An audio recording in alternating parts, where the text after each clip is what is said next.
ಅರೆ ಕಡಿಮೆ ಹಾಕು ಆದ್ರೆ ಅಸಲಿ ಹಾಕು. MDH ಕಾಶ್ಮೀರಿ ಕೆಂಪು ಮೆಣಸಿನ ಪೌಡರ್. ನಮಸ್ಕಾರ, ನೀವು ನೋಡ್ತಾ ಇದ್ದೀರಾ ಮುಂಜಾನೆ ಮುನ್ನೋಟ. ನಾನು ಅಶ್ವಿನಿ ದೇವಾಡಿಗ, ನನ್ನ ಜೊತೆ ಇದ್ದಾರೆ Ranjith Shiryar. Ranjith, very good morning. Good morning. ಇವತ್ತಿನ ವಿಚಾರ ಮುಂಜಾನೆ ಮುನ್ನೋಟದಲ್ಲಿ ಇಡೀ ರಾಜ್ಯ ಎದುರು ನೋಡ್ತಾ ಇರುವಂತ ಒಂದು ವಿಚಾರ. ರಾಜ್ಯದಲ್ಲಿ ಅನೇಕ ಕಡೆಗಳಲ್ಲಿ ಬರದ ಛಾಯೆ ಆವರಿಸಿದೆ, ಮಳೆಯ ಕೊರತೆ ಇದೆ.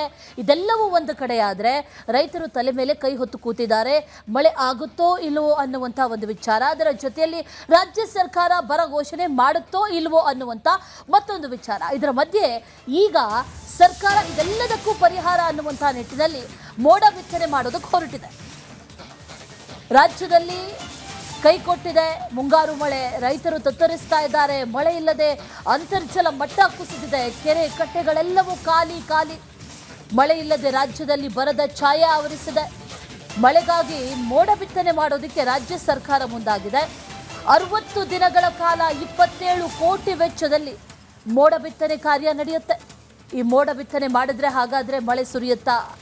ಮೋಡ ಬಿತ್ತನೆಯ ಬಗ್ಗೆ ಹವಾಮಾನ ತಜ್ಞರು ಏನು ಹೇಳ್ತಾರೆ, ಎಲ್ಲ ವಿಚಾರಗಳ ಬಗ್ಗೆ ಇವತ್ತಿನ ಜನಾಭಿಪ್ರಾಯದಲ್ಲಿ ನಾವು ಅಭಿಪ್ರಾಯಗಳನ್ನು ನಿಮ್ಮ ಮುಂದೆ ಇಡ್ತಾ ಹೋಗ್ತೀವಿ. ಅದರ ಜೊತೆಗೆ ನೀವು ಕೂಡ ನಿಮ್ಮ ಅಭಿಪ್ರಾಯಗಳನ್ನು ಹಂಚ್ಕೊಳ್ತಾ ಹೋಗ್ಬೋದು. ಆದರೆ ಪ್ರಮುಖವಾಗಿ ಒಂದಷ್ಟು ಅಂಶಗಳನ್ನು ನಾವು ಗಮನಿಸಬೇಕು ರಂಜಿತ್. ಈ ಪರಿಸ್ಥಿತಿಯಲ್ಲಿ, ಈಗ ಇರುವಂಥ ಪರಿಸ್ಥಿತಿಯಲ್ಲಿ, ಈ ಸಂದರ್ಭದಲ್ಲಿ ಈ ಮೋಡ ಬಿತ್ತನೆ ಎಷ್ಟು ಪ್ರಸ್ತುತ ಅಥವಾ ಅಪ್ರಸ್ತುತನ, ಏನು ಎತ್ತ ಅನ್ನುವಂಥದ್ದು. 27 ಕೋಟಿ ಖರ್ಚು ಮಾಡ್ತಾ ಇದ್ದಾರೆ 60 ದಿನಗಳಿಗೆ ಅಂತಂದರೆ ಇದ್ರ ಬಗ್ಗೆ ಸರ್ಕಾರ ಎಲ್ಲ ರೀತಿಯ ಚಿಂತನೆಗಳನ್ನು ನಡೆಸಿದೆ, ಹೌದು. ಆದರೆ ಈಗ ಇರುವಂಥ ಪರಿಸ್ಥಿತಿ ಯಾವ ರೀತಿ ಆಗಿದೆ ಅಂತಂದರೆ, ಸದ್ಯಕ್ಕೆ ಈ ಕ್ಷಣದಲ್ಲಿ ಅಂದರೆ ಇನ್ನು 60 ದಿನಗಳ ಕಾಲ ಮೋಡ ಬಿತ್ತನೆಯ ಪ್ರಾಸೆಸ್ ನಡೆದು ಆಗಸ್ಟ್ ಎಂಡ್ ಅಥವಾ ಈ ಸೆಪ್ಟೆಂಬರ್ನಲ್ಲಿ ಕಾರ್ಯ ನಡೆದು ಆ ನಂತರದಲ್ಲಿ ಮಳೆ ಬಂದರೆ ಬರಬಹುದು ಅಥವಾ ಬರದೇಯೂ ಇರಬಹುದು. ಅದ್ರ ಬಗ್ಗೆ ಯಾವುದೇ ಕ್ಲಾರಿಟಿ ಇಲ್ಲ ಅಥವಾ ಅಶ್ಯೂರೆನ್ಸ್ ಅಂತೂ ಇಲ್ಲವೇ ಇಲ್ಲ. ಆ ರೀತಿ ನಡೆದ ನಂತರದಲ್ಲಿ ಮಳೆ ಬಂದು ಬಿತ್ತನೆ ಮಾಡೋದು ಯಾವಾಗ ಅಥವಾ ಯಾವ ಬೆಳೆಯನ್ನು ಬಿತ್ತನೆ ಮಾಡಬೇಕು, ರೈತರ ಪರಿಸ್ಥಿತಿ ಏನಾಗಬೇಕು, ಅಲ್ಲಿವರೆಗೂ ಹಾಗಾದರೆ ಅಶ್ಯೂರಿಟಿ ಏನು ಅನ್ನುವಂಥ ಒಂದಷ್ಟು ಪ್ರಶ್ನೆಗಳಿದೆ, ಸವಾಲುಗಳಿದೆ ಸರ್ಕಾರದ ಮುಂದೆ. ಏನು ಮಾಡುತ್ತೆ ಅನ್ನೋ ಕರೆಕ್ಟ್ ಅಶ್ವಿನಿ. ನೋಡಿ, ಈ ಬಾರಿ ರಾಜ್ಯದಲ್ಲಿ ಮಳೆ ಒಟ್ಟು 42% ಕಮ್ಮಿ ಆಗಿದೆ ಅನ್ನೋದನ್ನ ಸರ್ಕಾರವೇ ನಂಬರ್ಸ್ ಕೊಟ್ಟಿದೆ. ಹೌದು.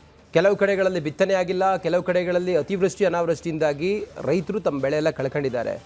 ಈಗ ಮೋಡ ಬಿತ್ತನೆಯ ಪ್ರಸ್ತಾಪ ರಾಜ್ಯದ ಮುಂದಿದೆ.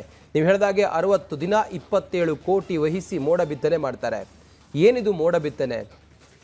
ಮಳೆ ತರಿಸುವಂಥ ಮೋಡಗಳನ್ನು ಒಟ್ಟಿಗೆ ಸೇರಿಸಿ ಅವುಗಳ ಮೇಲೆ ಸಿಲ್ವರ್ ಅಯೋಡೈಡ್ ಅನ್ನು ಸಿಂಪಡಣೆ ಮಾಡಿ ವೈಜ್ಞಾನಿಕವಾಗಿ ಮಳೆಯನ್ನು ತರಿಸುವಂಥ ಪ್ರೋಸೆಸ್ಸೇ ಮೋಡ ಬಿತ್ತನೆ.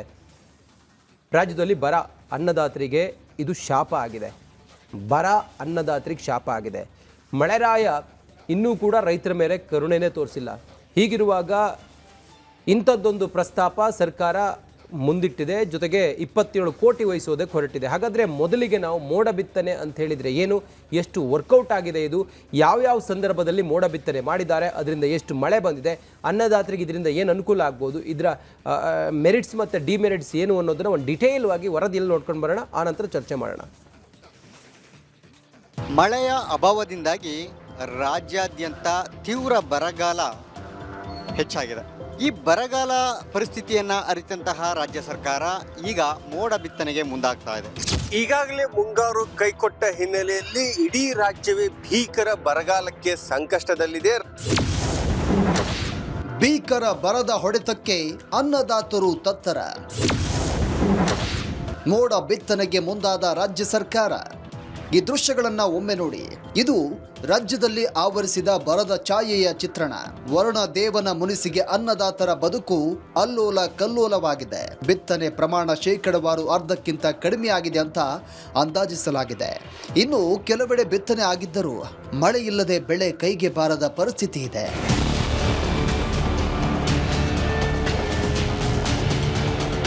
ಕೃಷಿಗೆ ಆಧಾರವಾಗಿದ್ದ ಅಂತರ್ಜಲಗಳು ಬತ್ತಿವೆ. ಕೆರೆಗಳಲ್ಲೂ ನೀರಿಲ್ಲ. ಮಳೆಗಾಲದಲ್ಲೇ ಬರದ ಬಿಸಿ ತಟ್ಟಿದೆ. ಈ ಬರ ಪರಿಸ್ಥಿತಿಯ ಭೀಕರತೆ ಅರಿತಿರುವ ಸರ್ಕಾರದ ಮುಂದೆ ಇರೋದು ಒಂದೇ ಆಯ್ಕೆ, ಅದು ಮೋಡ ಬಿತ್ತನೆ. ಹೀಗಾಗಿ 2-3 ದಿನಗಳಲ್ಲಿ ಮೋಡ ಬಿತ್ತನೆ ಆರಂಭಿಸಲು ಸರ್ಕಾರ ಸಿದ್ಧತೆ ನಡೆಸಿದೆ.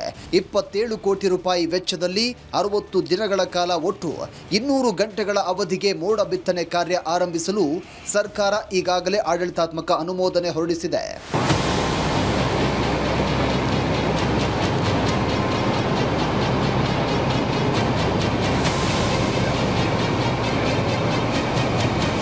ಈ ಬಗ್ಗೆ ರಿಪಬ್ಲಿಕ್ ಕನ್ನಡದ ಜೊತೆ ಮಾತನಾಡಿರುವಂತ ಜಲಸಂಪನ್ಮೂಲ ಸಚಿವ ಚೆಲುವರಾಯಸ್ವಾಮಿ ಮೋಡ ಬಿತ್ತನೆಗೆ ಸರ್ಕಾರ ಸಿದ್ಧತೆ ನಡೆಸಿದೆ ಎಂದಿದ್ದಾರೆ.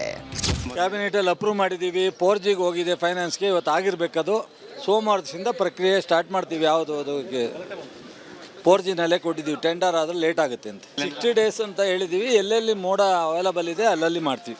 ಡ್ಯಾಮ್ ಬೇಸ್ಡ್ ಅವರು ಸೀಡಿಂಗ್ ಅದು ಮಾಡೋಕ್ಕೆ ಹೋಗ್ತಾರೆ. ಕ್ಲೌಡ್ ಸೀಡಿಂಗ್ ಮಾಡೋವಂಥ ಜಾಗದಲ್ಲಿ ಡ್ಯಾಮ್ಗೆ ಕ್ಯಾಚ್ಮೆಂಟ್ ಏರಿಯಾ ಇರುತ್ತಲ್ಲ, ಅಲ್ಲೇ ತಾನೇ ಮಾಡಬೇಕು. ಬೇರೆ ಕಡೆ ಮಾಡಿದ್ರೆ ಏನು ಪ್ರಯೋಜನ? ಸೊ ಅದನ್ನು ಹೇಳ್ಬೇಕಾಗಿರೋದು ಇದು major irrigation department, minor irrigation department ಇಬ್ಬರೊಳಗೊಬ್ಬರು ಹೇಳ್ಬೇಕು. ಮೋಡ ಬಿತ್ತನೆಯಿಂದ ಮಳೆ ಹೆಚ್ಚಾಗುತ್ತೆ, ಬರಗಾಲದ ಪರಿಸ್ಥಿತಿಯಲ್ಲಿ ಇದನ್ನ ಮಾಡುವುದು ಸೂಕ್ತ ಅಂತ ಕಾಂಗ್ರೆಸ್ ಶಾಸಕ ಪ್ರಕಾಶ್ ಕೋಳಿವಾಡ ಹೇಳಿದ್ದಾರೆ. ಏನು ಈ ಸಲ ಸೂಪರ್ ಎಲ್ಲಿನೋ ಇರೋದ್ರಿಂದ ಮೋಡ ಬಿತ್ತನೆ ಅವಶ್ಯಕತೆ ಇದೆ ಅಂತ ಕರ್ನಾಟಕ ಸರ್ಕಾರ ಅದನ್ನು ಮಾಡಬೇಕು ಅಂತ ತೀರ್ಮಾನ ಮಾಡಿದ್ದಾರೆ ಕ್ಯಾಬಿನೆಟಲ್ಲಿ ಅಂತ. ನಾನು ಕೂಡ ಮೋಡ ಬಿತ್ತನೆಯಿಂದ ಮಳೆ ಹೆಚ್ಚಾಗ್ತಕ್ಕಂಥದ್ದು, ಮಳೆ 46% ಹೆಚ್ಚಾಗುತ್ತೆ ಅಂತ ಕೇಂದ್ರ ಸರ್ಕಾರದ ministry of science, Indian institute of tropical meteorology ಹೇಳಿರೋದ್ರಿಂದ ಅದನ್ನು ಎಲ್ಲ ರಾಜ್ಯಗಳು ಈ ಥರದ ಪರಿಸ್ಥಿತಿಯಲ್ಲಿ, ಬರಗಾಲದ ಪರಿಸ್ಥಿತಿಯಲ್ಲಿ ಮಾಡೋದು ಸೂಕ್ತ ಅಂತ ನನಗಂತೂ ಅನಿಸುತ್ತೆ. ಇನ್ನು ಈ ಮೋಡ ಬಿತ್ತನೆ ಬಗ್ಗೆ ಜನಸಾಮಾನ್ಯರಲ್ಲೂ ಸಾಕಷ್ಟು ಕುತೂಹಲ ಹೆಚ್ಚಿಸಿದೆ.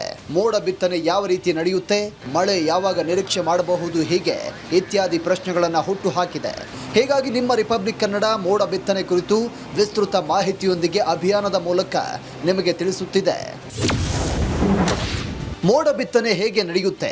ಮೊದಲಿಗೆ ರೇಡಾರ್ಗಳ ಮೂಲಕ ಎಲ್ಲೆಲ್ಲಿ ಮಳೆ ಸುರಿಸಬಲ್ಲ ಮೋಡಗಳಿವೆ ಎಂಬುದನ್ನು ಪತ್ತೆ ಹಚ್ಚಿ ಅವುಗಳ ಮೇಲೆ ಸಿಲ್ವರ್ ಅಯೋಡೈಡ್ ಸಿಂಪಡಿಸಿ ಮೋಡ ಬಿತ್ತನೆ ಮಾಡಲಾಗುತ್ತೆ. ಮಳೆ ತರಿಸಬಲ್ಲ ಮೋಡಗಳ ಮೇಲೆ ಸಿಲ್ವರ್ ಅಯೋಡೈಡ್ ಸಿಂಪಡಿಸಿ 1 ರಿಂದ 10 ಮೈಕ್ರಾನ್ ಗಾತ್ರದ ಅನಿಲಗಳನ್ನು 50 ಮೈಕ್ರಾನ್ ಗಾತ್ರಕ್ಕೆ ಹೆಚ್ಚಿಸಲಾಗುತ್ತೆ. ಇದರಿಂದ ಸಣ್ಣ ಪುಟ್ಟ ಗಾತ್ರದ ನೀರಿನ ಹನಿಗಳು ಗಾಳಿಯಿಂದ ಚೆದರಿ ಹೋಗಲ್ಲ. ನಂತರ ಮೋಡಗಳಲ್ಲಿನ ತೇವಾಂಶ ಒಂದು ಕಡೆ ಕ್ರೋಢೀಕರಣಗೊಂಡು ಮಳೆಯಾಗಿ ಪರಿವರ್ತನೆಯಾಗುತ್ತೆ. ಈ ಬಗ್ಗೆ ಭಾರತೀಯ ಹವಾಮಾನ ಇಲಾಖೆ ನಿವೃತ್ತ ವಿಜ್ಞಾನಿ ಡಾಕ್ಟರ್ ಆನಂದ್ ಕೊಪ್ಪರ್ ಮಾಹಿತಿಯನ್ನು ಹಂಚಿಕೊಂಡಿದ್ದಾರೆ. ರಾಸಾಯನಿಕಗಳನ್ನು ಮೋಡಗಳ ಮೇಲೆ ಸಿಂಪಡಿಸಿ ಅದರಲ್ಲಿದ್ದಂತಹ ನೀರಿನ ಅಂಶವನ್ನು ಹೆಚ್ಚಿಗೆ ದ್ರವೀಕರಿಸಿಕೊಂಡು ಅದೇ ಒಂದು ಪ್ರದೇಶದಲ್ಲಿ ಮಳೆ ಆಗುವಂತೆ ಮಾಡುವುದು. ಅಂದರೆ ಸಾಮಾನ್ಯವಾಗಿ ಬೀಳುವಂಥ ಮಳೆ ಎನ್ಹ್ಯಾನ್ಸ್ಮೆಂಟ್ ಅಂತ ಹೇಳ್ತೀವಲ್ಲ, ಆ ಥರನೂ ಮಾಡ್ಬೋದು.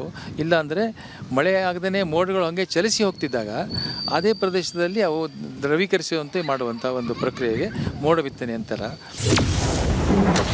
ಮೋಡಗಳ ಆಯ್ಕೆ ಹೇಗೆ? ರಾಡಾರ್ ಮತ್ತು ಉಪಗ್ರಹಗಳ ಸಹಾಯದಿಂದ ಮಳೆ ತರಬಲ್ಲ ಸಾಕಷ್ಟು ತೇವಾಂಶವಿರುವಂಥ ಸೂಕ್ತವಾದ ಕ್ಯೂಮುಲಸ್ ಮೋಡಗಳು ಅಂದರೆ ಸಮತಟ್ಟಾದ ಮೋಡಗಳನ್ನು ಮೊದಲು ಗುರುತಿಸಲಾಗುತ್ತೆ. ಬಳಿಕ ವಿಶೇಷವಾದ ವಿಮಾನದ ಮೂಲಕ ನಿರ್ದಿಷ್ಟ ರಾಸಾಯನಿಕಗಳನ್ನು ಮೋಡಗಳ ಮೇಲೆ ಸಿಂಪಡಿಸಲಾಗುತ್ತೆ. ತಂಪಾದ ಮೋಡಗಳಿಗೆ ಸಿಲ್ವರ್ ಅಯೋಡೈಡ್ ಸಿಂಪಡಣೆ ಮಾಡಿದರೆ, ಬೆಚ್ಚಗಿನ ಮೋಡಗಳಿದ್ದಾಗ ಪೊಟ್ಯಾಷಿಯಂ ಕ್ಲೋರೈಡ್ ಬಳಸಲಾಗುತ್ತೆ. ಈ ರಾಸಾಯನಿಕಗಳು ಮೋಡದಲ್ಲಿರುವಂಥ ಸಣ್ಣ ಸಣ್ಣ ನೀರಿನ ಹನಿಗಳನ್ನು ತನ್ನತ್ತ ಆಕರ್ಷಣೆ ಮಾಡುತ್ತವೆ. ಬಳಿಕ ಸಣ್ಣ ಸಣ್ಣ ನೀರಿನ ಹನಿಗಳು ಒಂದಕ್ಕೊಂದು ಸೇರಿ ದೊಡ್ಡದಾಗಲು ಸಹಾಯ ಮಾಡುತ್ತವೆ. ಈ ನೀರಿನ ಹನಿಗಳು ಗಾತ್ರದಲ್ಲಿ ದೊಡ್ಡದಾಗಿ ಭಾರ ಹೆಚ್ಚಾದಾಗ ಗುರುತ್ವಾಕರ್ಷಣೆಯ ಬಲದಿಂದ ಅವು ಭೂಮಿಯ ಮೇಲೆ ಮಳೆಯಾಗಿ ಸುರಿಯುತ್ತವೆ. ಸಿಲ್ವರ್ ಅಯೋಡೈಡ್, ಇನ್ನು ಅದರ ಅನೇಕ ಅಂದರೆ ಸಾಮಾನ್ಯ ಕಾಮನ್ ಸಾಲ್ಟ್, ಸೋಡಿಯಂ ಕ್ಲೋರೈಡ್ ಅಂತೇನಿದೆ, ಇವುಗಳು ಏನು ಮಾಡ್ತಾವಂದರೆ ಆಕಾಶದಲ್ಲಿದ್ದಂತಹ ಧೂಳಿಯ ಕಣಗಳ ಥರ ಇವು ಒಂದು ತಮ್ಮ ಕೆಲಸ ಮಾಡ್ತವೆ. ಅಂದರೆ ಮೋಡದಲ್ಲಿದ್ದಂತಹ ನೀರಿನ ಅಂಶ ಬಹಳ ಸೂಕ್ಷ್ಮ ನೀರಿನ ಕಣಗಳು ಇರ್ತವೆ. ಅವುಗಳನ್ನೆಲ್ಲ ದ್ರವೀಕರಿಸಿ ಘನೀಕರಿಸಿ ಇವು ಈ ರಾಸಾಯನಿಕಗಳು ಅದನ್ನು ಸ್ಥಳೀಯವಾಗಿ ನೀರು ಬೀಳದಂಗೆ ಮೋಡದ ಹನಿಗಳು ದೊಡ್ಡದು ಮಾಡಿ ನೀರು ಅಲ್ಲೇ ಬೀಳದಂತೆ ಮಾಡ್ತವೆ. ಮಳೆ ಕೊರತೆ ಇರುವ ಮತ್ತು ಬರಗಾಲ ಪೀಡಿತ ಪ್ರದೇಶಗಳಲ್ಲಿ ಕೃತಕ ಮಳೆ ಸುರಿಸಲು ಮೋಡ ಬಿತ್ತನೆ ಸಹಕಾರಿಯಾಗಲಿದೆ.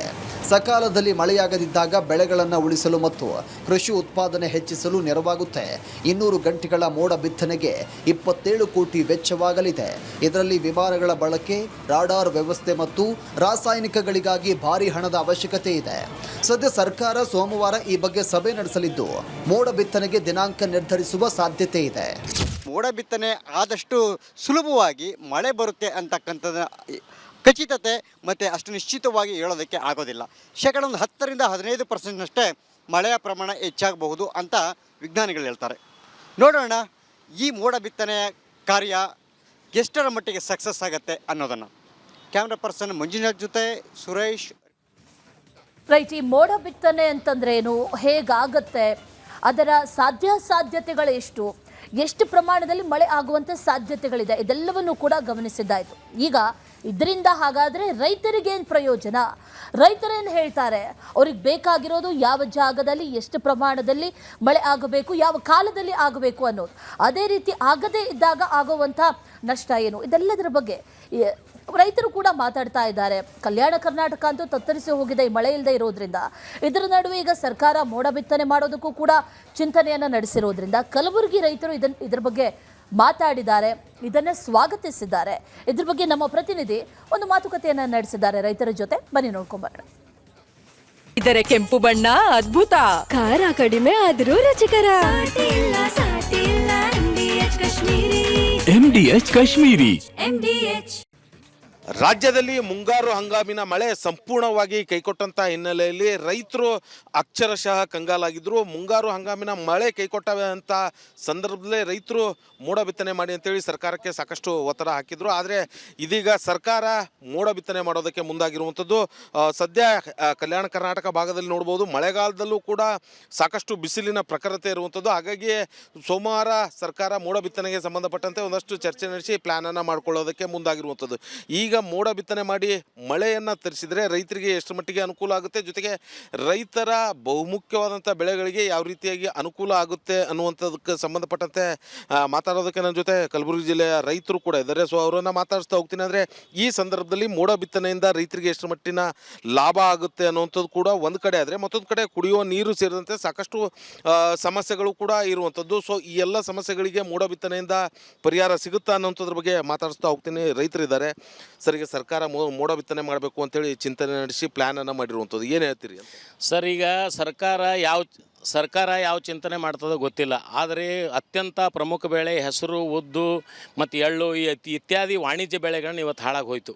ಇವತ್ತು ಕಂಗಾಲಾಗಿರ್ತಕ್ಕಂಥ ಪರಿಸ್ಥಿತಿಯಲ್ಲಿ ಸರ್ಕಾರ ಈ ನಿಟ್ಟಿನಲ್ಲಿ ಮೋಡ ಬಿತ್ತನೆ ಮಾಡಬೇಕಂತ ಆಲೋಚನೆ ಮಾಡ್ತಾ ಇದೆ ಅಂತ ಗೊತ್ತಾಗಿದೆ. ಸೋಮವಾರ ದಿನ ಮೋಡ ಬಿತ್ತನೆ ಸ್ಟಾರ್ಟ್ ಆಗಬೇಕು. ಯಾವ ಕಡೆ ಮೋಡ ಬಿತ್ತನೆ ಆಗಬೇಕು, ಆಕಾಶದಲ್ಲಿರ್ತಕ್ಕಂಥ ಕೆಲವು ಕಡೆ ಮೋಡಿದ್ದಲ್ಲೇ ಮಾತ್ರ ಮೋಡ ಬಿತ್ತನೆ ಮಾತ್ರ ಮಳೆ ಬರೋಕ್ಕೆ ಸಾಧ್ಯ ಅದ, ಎಲ್ಲ ಕಡೆ ಬರೋಕ್ಕೆ ಸಾಧ್ಯ ಇಲ್ಲ. ಅದೇನೋ ಚಾರಣೆ ಮುರುಗಿ ಬಾರಣೆ ಮಸಾಲೆ ಆಗಂಗೆ ಆಗಬಾರ್ದು. ಬಹುಶಃ ಹಿಂದೊಮ್ಮೆ ಯಡಿಯೂರಪ್ಪ ಸರ್ಕಾರ ಇದ್ದಾಗೂ ಕೂಡ ಮಾಡಿದರು, ಅದೇನೂ ಲಾಭ ಆಗಿಲ್ಲ.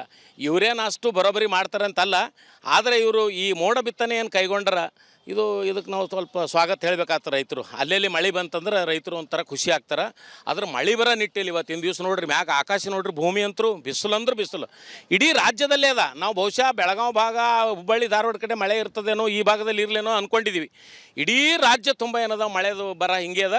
ಅದಕ್ಕಾಗಿ ಕಲ್ಯಾಣ ಕರ್ನಾಟಕ ಅತ್ಯಂತ ಭೀಕರವಾದಂಥ ಬರಗಾಲಕ್ಕೆ ತುತ್ತಾಗ್ಯದ. ವಾಣಿಜ್ಯ ಬೆಳೆಗಳು ಸಂಪೂರ್ಣ ಹೋದು. ಆದರೆ ಈ ಮೋಡ ಬಿತ್ತನೆ ಯಾವ ಥರ ಆಗಬೇಕಾಗ್ತದೆ, ಒಂದು ಜರ ಮಾಡಿಕೇಶನ್ ಖರ್ಚು ಮಾಡಿ ತಿಂತಕ್ಕಂಥ ವ್ಯವಸ್ಥೆ ಆಗಬಾರ್ದು ಅಂತ ಸರ್ಕಾರನ ಒತ್ತಾಯ ಮಾಡ್ತಾ ಇದ್ದೀನಿ. ಮತ್ತೊಬ್ರು ಇದ್ದಾರೆ ಸರ್. ಈಗ ಬರಗಾಲ ಘೋಷಣೆ ಮಾಡಬೇಕು ಅಂತೇಳಿ ಮೊನ್ನೆ ಅಷ್ಟೇ ಕಲಬುರಗಿ ಬಂದು ಕರೆ ಕೊಟ್ಟು ರೈತರು ಪ್ರತಿಭಟನೆ ಎಲ್ಲ ನಡೆಸಿದ್ರು. ಸೊ ಒಂದು ಕಡೆ ಅದು ಇರುವಂಥದ್ದು, ಮತ್ತೊಂದು ಕಡೆ ಈ ಮೋಡ ಬಿತ್ತನೆಗೆ ಮುಂದಾಗ್ತಾ ಇರುವಂಥದ್ದು. ಸೊ ಕಲಬುರಗಿ ಸೇರಿದಂತೆ ಕಲ್ಯಾಣ ಕರ್ನಾಟಕ ಭಾಗದಲ್ಲಿ ಸಾಕಷ್ಟು ಬರ ಇದೆ, ಏನು ಹೇಳ್ತೀರಿ? ಸರ್, ಈಗ ಮೊನ್ನೆ ನಾವು ರೈತರು ಸಹ ಹೋರಾಟ ಮಾಡಿದಾಗ ಎಲ್ಲಿ ಹೇಳಿದರು ಸರ್ಕಾರ ಏನಂತ ಅವ್ರು ಮಾಡ್ಯಾರ ಇವ್ರು ಮಾಡಿದ್ರೆ ಅಂತಲ್ಲ. ನಾವು ಎಲ್ಲ ಕಡೆ ಕೂಡ ಸರ್ಕಾರ ಎಲ್ಲರೂ ಒಪ್ಪಿಗೆಯಿಂದ ನಾವು ಇದು ಸ್ಟ್ರೈಕ್ ಮಾಡಿದ್ವು. ಯಾಕಂದರೆ ಈಗ ನೋಡಿದರೆ ಬರೋ ಹೆಸರು ಹೋಯ್ತು, ಎಳ್ಳು ಹೋಯ್ತು, ಉದ್ದು ಹೋಯ್ತು ಸರ್. ಈ ಥರ ಇಷ್ಟು ಬಿಸಿಲು ಅಂದರೆ ಏನು ಸರ್, ಕುಡಿಯೋಕೆ ನೀರಿಲ್ಲ ಸರ್, ದನಗಳಿಗೆ ನೀರಿಲ್ಲ, ಮೇವು ಇಲ್ಲ, ಏನಿಲ್ಲ. ಈಗ ಹೆಸರು ಬಿತ್ತುದು ಎಳ್ಳು ಬಿತ್ತುದು ಎಲ್ಲ ಹೋಗಿಬಿಟ್ಟಿದೆ ಸರ್. ಈಗ ಮತ್ತೆ ಮುಂದೆ ಏನೋ ಜೋಳ ಕಡ್ಲಿ ಯಾವ ಸರ್, ಅದು ಬಿತ್ತಬೇಕಾದ್ರೆ ಮಳೆ ಇಲ್ಲ ಸರ್. ಹಸಿ ಇತ್ತಂದ್ರೆ ಬಿತ್ತಲಾಕೆ ಬರ್ತದೆ. ಅದಕ್ಕೆ ಜನ ಏನೋ ನೀವೇನೋ ಮೋಡ ಬಿತ್ತನೆ ಅಂತ ನೀವು ಸರ್ಕಾರ ತೊಗೊಂಡಿದ್ರಿ, ಅದು ಏನಾದ್ರು ಸರಿಯಾಗಿ ನಾವೆಲ್ಲ ಸ್ವಾಗತ ಮಾಡ್ತೀವಿ. ಆದರೆ ಎಲ್ಲಿ ಅಂತ ತೊಗೊಂತೀರಿ ಸರ್? ಕಲ್ಯಾಣ ಭಾಗದಾಗ ಯಾವ ರಾಜ್ಯ ತೋತ್ರಿ, ಯಾವ ತಾಲೂಕು ತೋತ್ರಿ ಸರ್? ಯಾಕಂದ್ರೆ ಮಾಡಲಿಂದ ಏನೋ ಆಗಂಗಿಲ್ಲ ಸರ್. ನೀವು ಒಂದು ಜಿಲ್ಲೆ ತಗೋತೀರಿ, ಒಂದು ಜಿಲ್ಲೆದಾಗ ಅಷ್ಟೇ ಮಳೆ ಬರ್ತದೆ ಸರ್.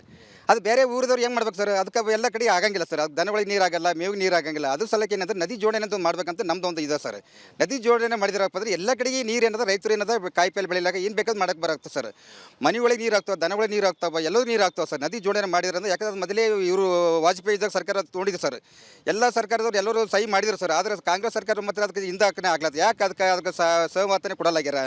ಅದು ಒಂದು ನೀವು ಸರ್ಕಾರ ಕೊಟ್ರಪ್ಪ ಅಂದ್ರೆ ರೈತರಿಗೆ ಏನದ ಎಲ್ಲರಿಗೆ ಅನುಕೂಲ ಆಗ್ತದೆ ಸರ್.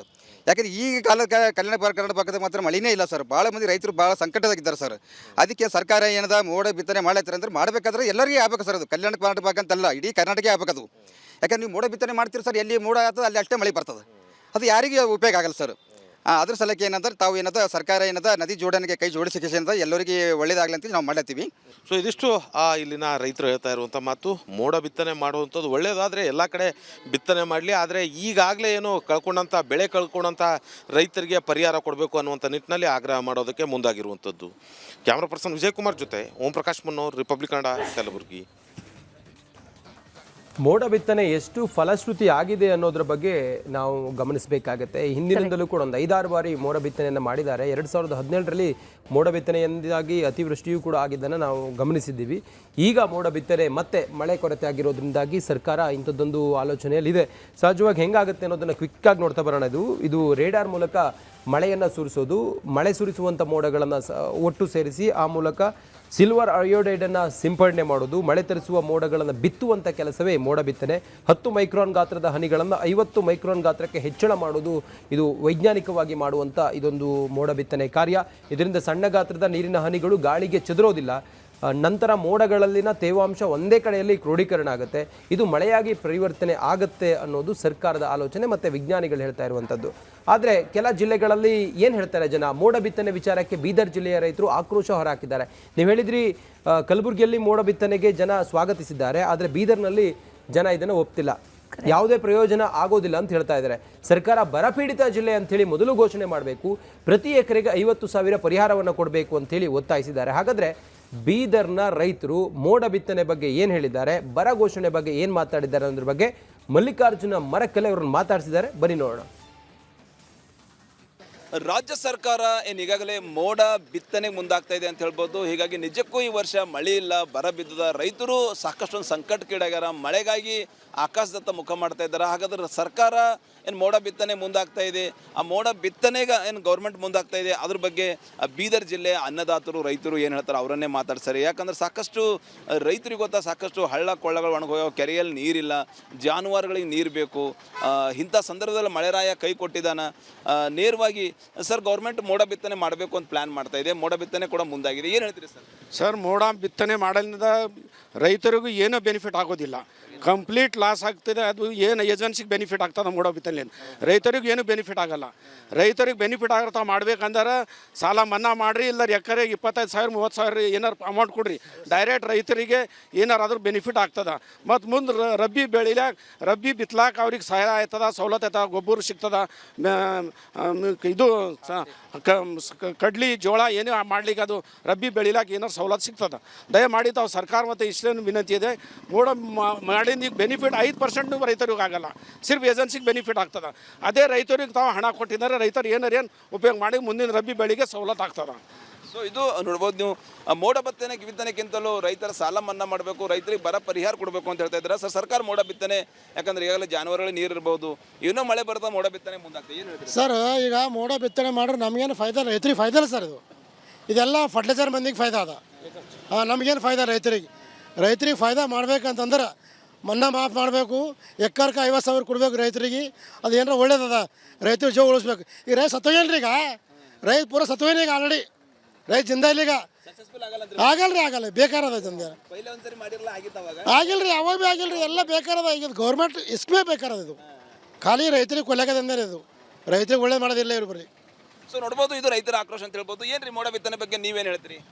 ನೋಡ್ರಿ, ಹಿಂದ್ಗಡೆ ಎಲ್ಲ ಮಾಡ್ಯಾರ ಮೋಡ ಬಿತ್ತನೆ, ಅದರದಿಂದ ಎಲ್ಲ ಸಕ್ಸಸ್ ಕಂಡಿಲ್ಲ.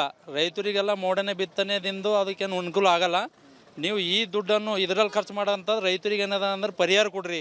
ಆ ಪರಿಹಾರ ಬಂದಂಥ ದುಡ್ಡು ಏನದ ಅಂದ್ರೆ ಮುಂದಿನ ದಿನಗಳಲ್ಲಿ ರೈತರು ಅದ್ರ ಬಗ್ಗೆ ಬೀಜ ಆಗ್ಬೋದು, ಗೊಬ್ಬರ ಆಗ್ಬೋದು, ಇನ್ನು ಯಾವುದೇ ರೈತರಿಗೆ ಪ್ರಕ್ರಿಯೆ ಕೆಲಸ ಕರ್ತ ಅದು ರೈತರಿಗೆ ಉಪಯೋಗ ಆಯ್ತದ. ಆ ಹಣ ಖರ್ಚು ಅಲ್ಲಿ ಮಾಡೋ ಬದಲಿ ಈ ರೈತರಿಗೆ ಪರಿಹಾರ ಕೊಟ್ಟು ನೀವು ಖರ್ಚು ಮಾಡಿರಿ, ಅದಕ್ಕೆ ನೀವು ಒಳ್ಳೆ ನಿಮ್ಗೊಂದು ಹೆಸರು ಇರ್ತದೆ ಸರ್ಕಾರಕ್ಕೆ. ನೀವು ಸುಮ್ಮನೆ ದುಡ್ಡು ಎತ್ತೆತ್ತೋ ದುಡ್ಡು ಖರ್ಚು ಮಾಡಿ ಆ ವೈಜ್ಞಾನಿಕ ಈ ವೈಜ್ಞಾನಿಕ ಅದೆಲ್ಲ ವೇಸ್ಟ್ ಅದ.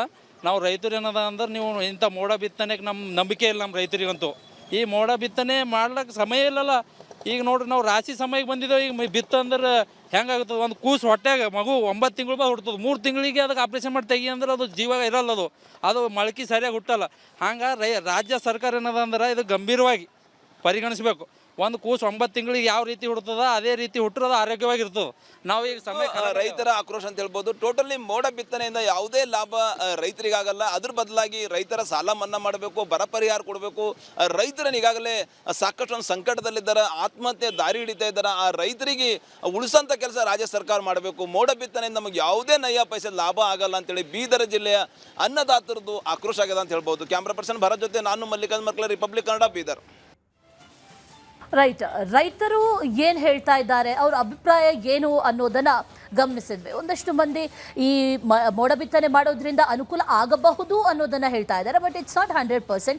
ಅದರ ಜೊತೆಯಲ್ಲಿ ಈ ಬರ ಘೋಷಣೆ, ಈಗ ಇರುವಂಥ ಪರಿಸ್ಥಿತಿಯನ್ನು ಸುಧಾರಣೆ ಮಾಡೋದಕ್ಕೆ ಬರ ಘೋಷಣೆ ಮಾಡಿದ್ರೆ ನಮಗೆ ಅನುಕೂಲ ಆಗುತ್ತೆ ಅಂತ ರೈತರು ಹೇಳ್ತಾ ಇದ್ದಾರೆ. ಹಾಗಾದ್ರೆ ನಿಮ್ಗೇನು ಅನ್ಸುತ್ತೆ? ರಿಪಬ್ಲಿಕ್ ಕನ್ನಡದ ಧ್ಯೇಯ ವಾಕ್ಯವೇ ನಿಮ್ಮ ಧ್ವನಿ, ಜನರ ಅಭಿಪ್ರಾಯಕ್ಕೆ ಒಂದು ಮುಕ್ತ ವೇದಿಕೆಯನ್ನು ಪ್ರತಿದಿನವೂ ಕೂಡ ನಾವು ಒದಗಿಸಿಕೊಡ್ತಾ ಇದ್ದೇವೆ. ರಾಜ್ಯದಲ್ಲಿ ದಿನದಿಂದ ದಿನಕ್ಕೆ ಭೀಕರ ಬರ ಆವರಿಸ್ತಾ ಇದೆ.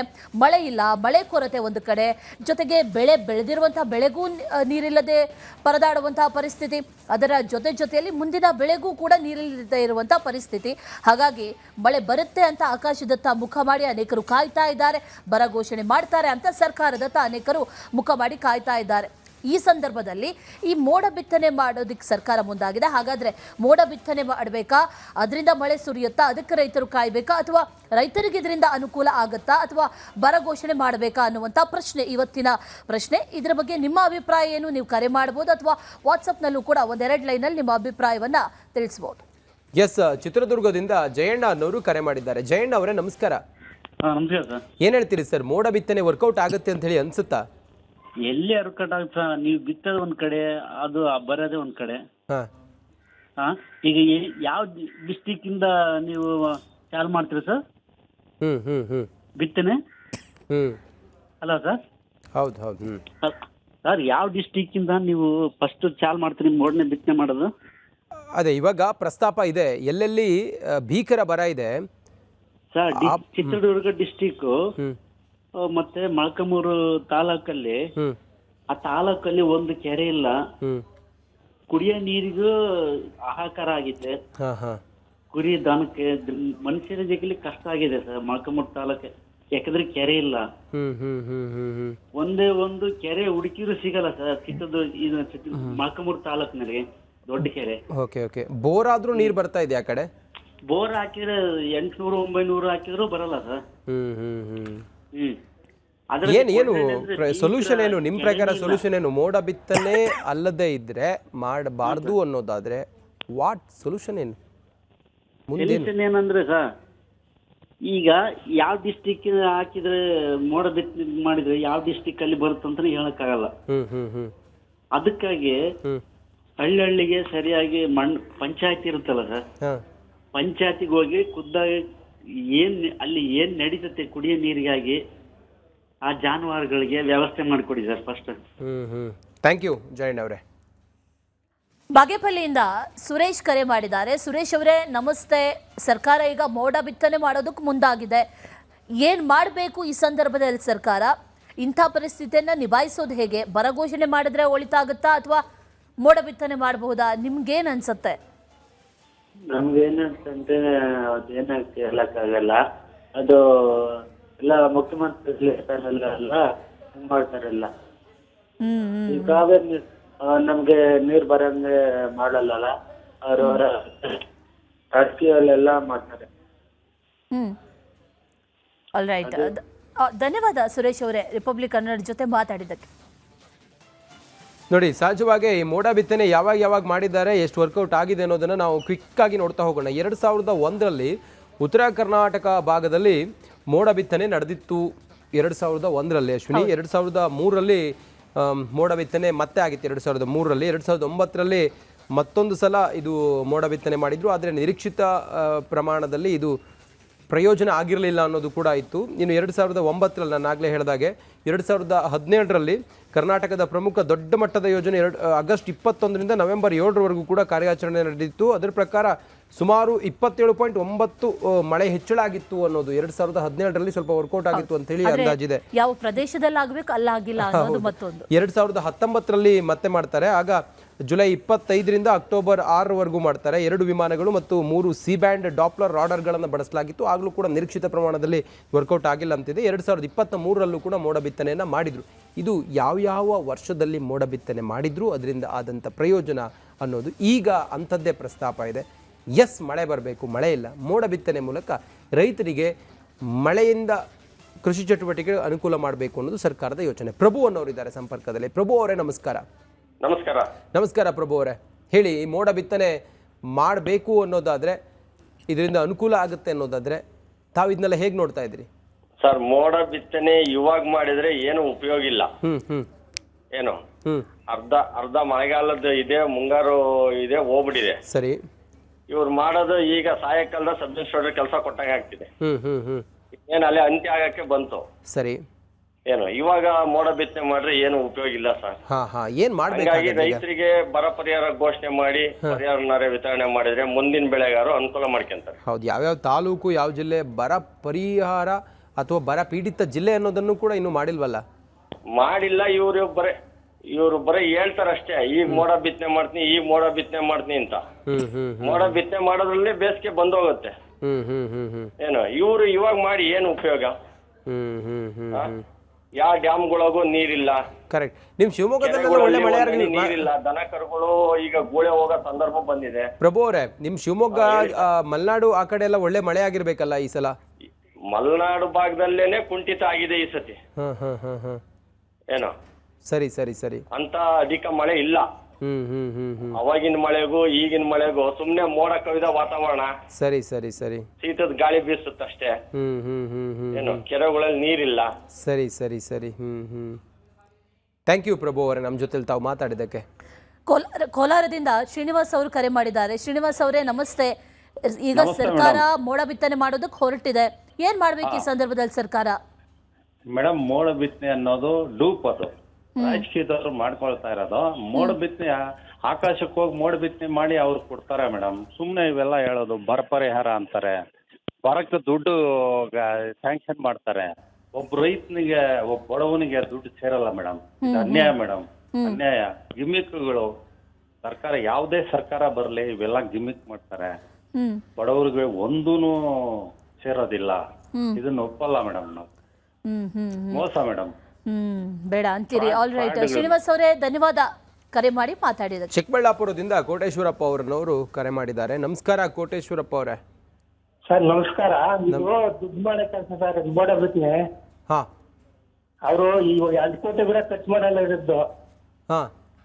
ಅದು ಕೋಟಿ ಮ್ಯಾಗೆಗೆ ಮುತ್ತಿ ಕೊಡ್ತೈತಲ್ವಾ, ಆ ತರ ಯೋಜನೆ ಇದೆ.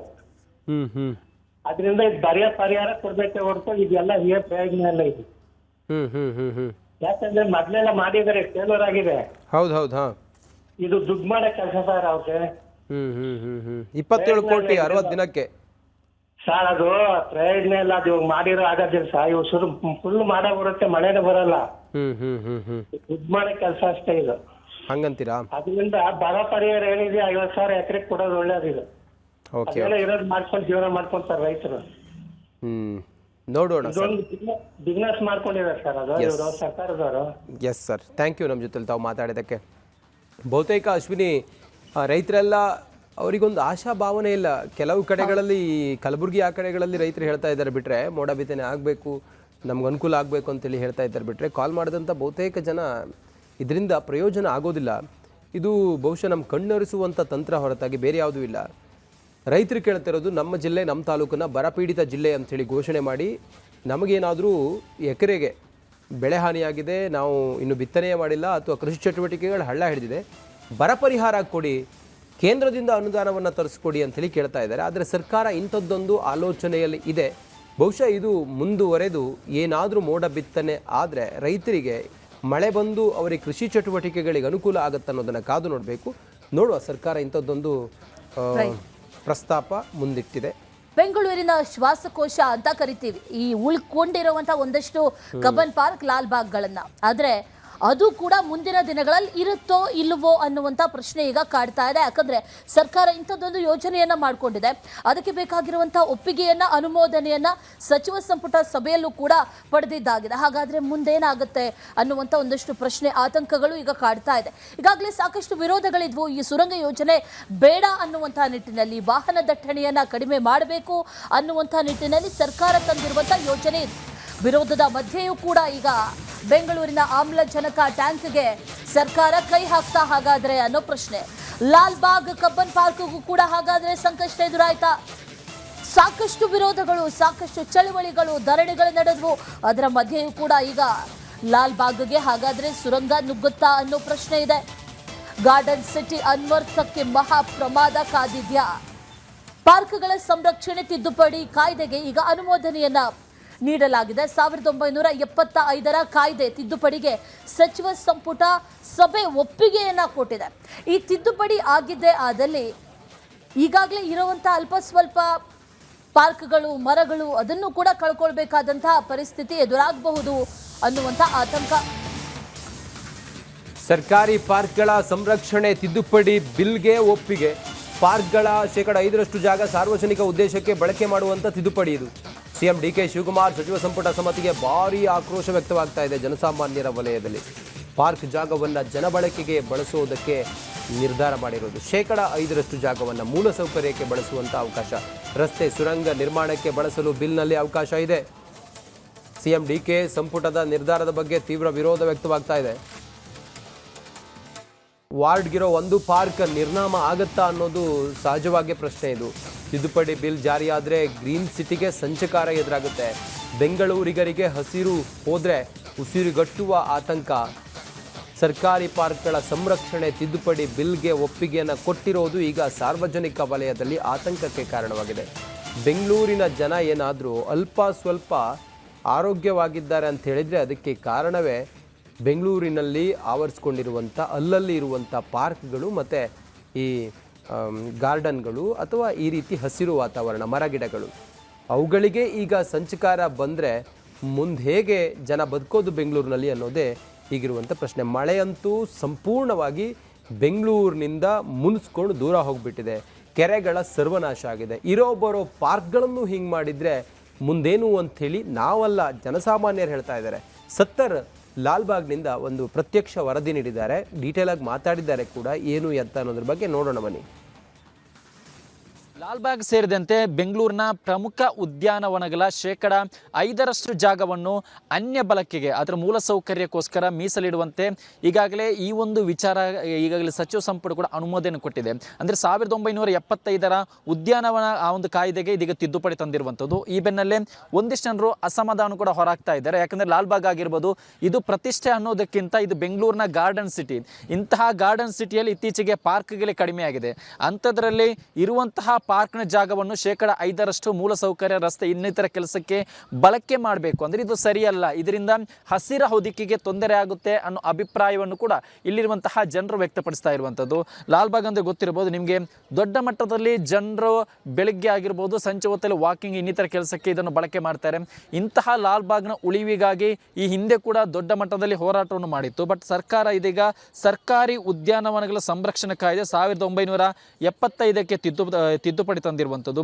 ಇದರ ಪ್ರಕಾರ 5% ಜಾಗವನ್ನು ಮೂಲಸೌಕರ್ಯ, ರಸ್ತೆ ಸೇರಿದಂಥ ಇಂತಹ ಕೆಲಸಕ್ಕೆ ಮೀಸಲಿಡಲು ಮುಂದಾಗಿದೆ. ಇದರ ಬಗ್ಗೆ ಇಲ್ಲಿರುವಂತಹ ವಾಕರ್ಸ್ ಅವರು ಮಾತನಾಡಿಸ್ಕೊಂಡು ಹೋಗೋಣ. ಸರ್, ಈಗ ಲಾಲ್ಬಾಗ್ ಸೇರಿದಂತೆ ಪ್ರಮುಖ ಉದ್ಯಾನವನಗಳ 5% ಜಾಗವನ್ನು ಮೂಲಸೌಕರ್ಯಕ್ಕೋಸ್ಕರ ಕೊಡಬೇಕು ಅಂತ ಸಚಿವ ಸಂಪುಟ ನಿರ್ಧಾರ ಆಗಿದೆ. ನಿಮ್ಮ ಒಪಿನಿಯನ್ ಸರ್? ನನ್ನ ಒಪಿನಿಯನ್ ಪ್ರಕಾರ ಕೊಡಬಾರ್ದು. ಯಾಕೆಂದರೆ ಇದು ಲಾಲ್ಬಾಗ್ ತುಂಬ ಹಳೇದು. ನಾವು ಹುಟ್ಟು ಬೆಳೆದಾಗಲಿಂದ ಇಲ್ಲೇ ಇರೋದು. ಆಲ್ಮೋಸ್ಟ್ 70 ವರ್ಷದಿಂದ ಓಡಾಡ್ತಿದ್ದೀವಿ. ಇಲ್ಲಿ ಪರಿಸರ ತುಂಬ ಚೆನ್ನಾಗಿದೆ.